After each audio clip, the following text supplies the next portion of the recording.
అందరికీ నమస్కారము. శ్రీ రాజరాజేశ్వరి జ్యోతిష్ నిలయం, నెహ్రూ నగర్, నందిగామ. శ్రీ పరాభవ నామ సంవత్సర శుభాకాంక్షలు. అయితే ఈరోజు మకర రాశి వారికి ఎటువంటి ఫలితములు ఈ 2026, 27 సంవత్సరానికి గాను ఫలితములు ఎలా ఉంటాయి అనే విషయము ఈ వీడియో ద్వారా తెలుసుకుంటున్నాము. ఈ సంవత్సరము చాలా బాగుందని చెప్పుకోవచ్చు. కానీ ఉగాది మొదలు సుమారు 3 నెలల పాటు కొన్ని ఇబ్బందులు రావడానికి అవకాశం ఉంటుంది. జాగ్రత్త వహించండి. అన్ని రంగాల వారికి కలిసి వస్తుంది.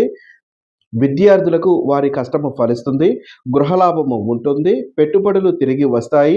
నూతన పెట్టుబడులు పెట్టవద్దు. నూతన పెట్టుబడులు సుమారు అక్టోబర్ వరకు పెట్టకుండా ఉండడం మంచిది. తదుపరి పెట్టున మంచిగా ఉంటుంది.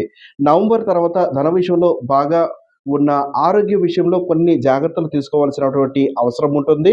మధ్యవర్తిత్వం, స్వదస్తూరితో హామీ సంతకాలు ఇవ్వడము లేదా ఆఫీసు యందు సహ ఉద్యోగులతో జాగ్రత్త వహించడము మంచిది.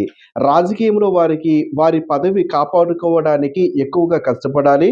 నమ్మిన చోట కష్టం రావచ్చు. జాగ్రత్త వహించండి.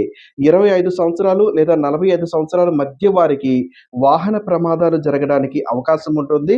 తగు జాగ్రత్తలు తీసుకోండి. రైతులకు మొదటి పంట లాభం ఉంటుంది. రెండవ పంట కొంత నష్టం రావచ్చు.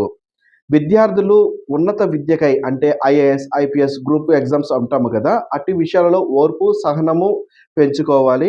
ఈ సంవత్సరం చివరిలో ఫలితాలు బాగుంటాయి. మధ్యలో చిన్న చిన్న సమస్యలు వచ్చినా సమయస్ఫూర్తితో వాటిని దాటండి.